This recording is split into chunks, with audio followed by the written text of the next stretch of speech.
Hello, I hope this video finds you doing well. This is Ms. Robinson, and the purpose of this video today is to help you learn some new things about my classroom and what to expect.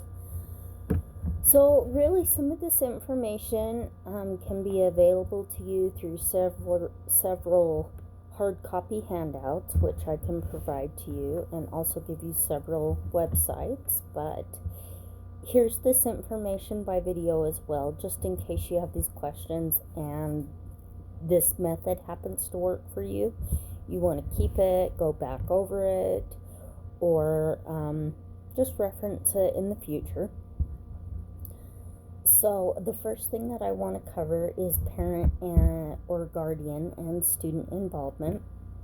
So parent and student involvement is greatly encouraged in my classroom.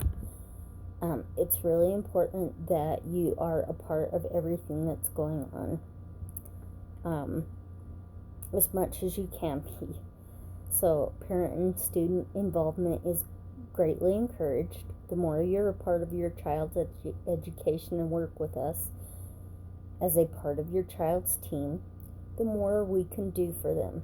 You don't have to do more than you can or want to, but please know that child's success has to do with everybody on the team, that everybody's rooting for them and you're a part of that. So as much as you can support them, whether that's asking questions of us, supporting them by practicing at home, anything you can do, that's so important. So please keep that in mind.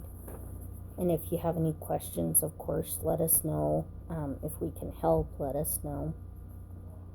I want to cover the referral process. So, IDEA is the Individuals with Disabilities Education Act. You're going to hear me refer to it a lot.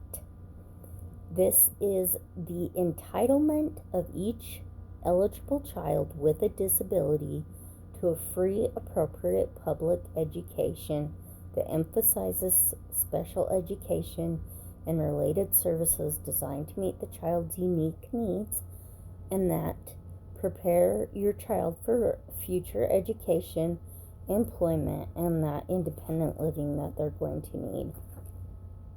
So you're going to hear me reference IDEA a lot. But back to the referral process. So IDEA refers to the state's requirement to have a comprehensive child find system as well. The child find system must have referral procedures in place so that parents, healthcare providers, such as pediatricians, social services agencies, early childhood educators, and other individuals can refer children to the right services or right places for their development. The evaluation process. We also must ensure that your child is included in all state and all district-wide assessment programs with appropriate accommodations and alternative assessments, if necessary, as indicated in their respective IEP. Okay. Let's go into eligibility determination.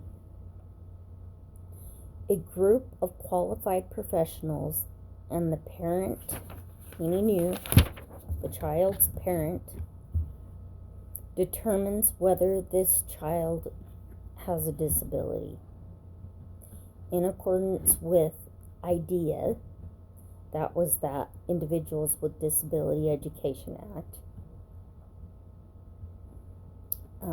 and the educational needs of that child. And public agency provides copy of this evaluation report Also, the documentation of this determination of eligibility free of cost to you. So that is your eligibility. Now, once you are eligible, you are in this class, which obviously your child is, and you are working with our team. We are going to have an IEP. So this is an individualized education program for your child. So it's kind of like the report card that they're going to get. This is a written document that's developed for each eligible child with a disability. It typically has a statement of where your child's going to be at academically and functionally, and then have a statement of where we would like to be within the year. It's gonna have things like I'd say a description of how the progress has been as we go throughout the year, so where we're at, if we're going to change anything, like a description of how the progress is meeting the goals so far and how it's been measured, if it will be measured differently.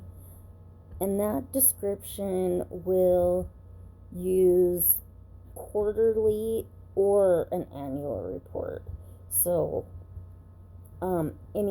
anyway, depending on what that goal is, it could be quarterly or annual. A description will be provided for everything. It'll be concurrent with the issuance of when regular report cards would come out for everyone else.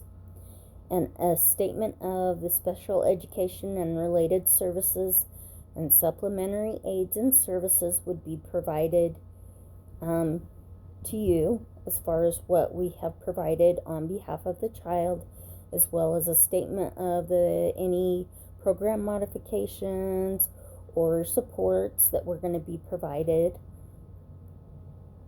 which allows the child to participate in the academics or functional skills that we are trying to teach them.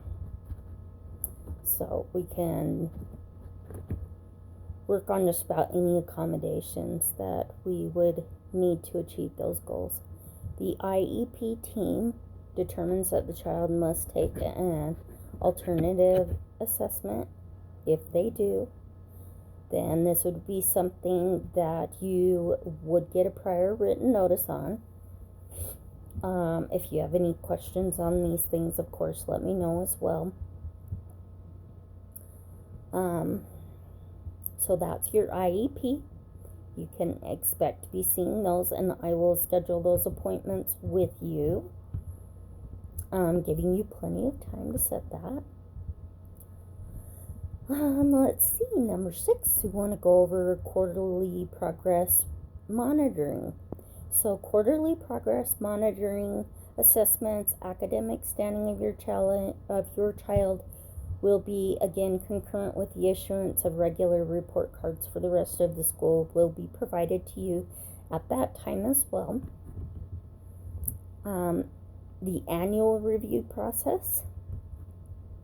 Procedural safeguards are in place to ensure that we keep confidentiality of the child and your family's early intervention records, and the right to review these records, and the data collection and consent related to the disclosure of personally identifiable information. I'll always keep that very safe, but more than anything, it's just important for you to know that there is an annual review process as well, and you will not only be a part of that, but of course get a copy of all that as well.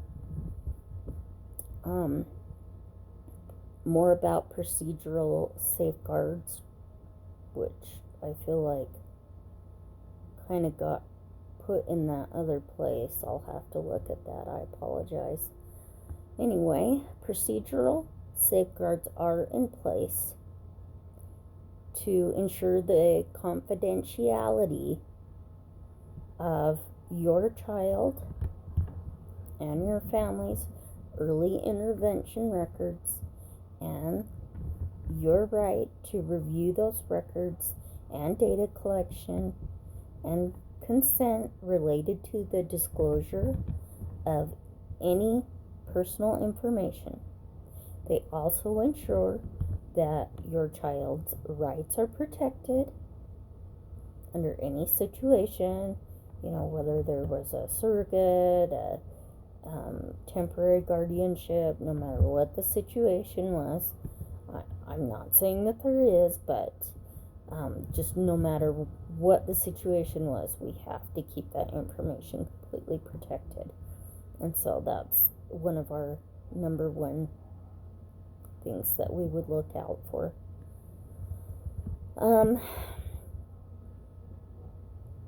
So in addition to that, we can give you some additional worksheets and websites, as I was mentioning, to let you know about specific procedures and things through both our state's Department of Education and the district, perhaps even the United States references that might be of use to you. If you have any other questions, please reach out to me. You have my contact information, and I appreciate you taking the time to view this video. Thank you.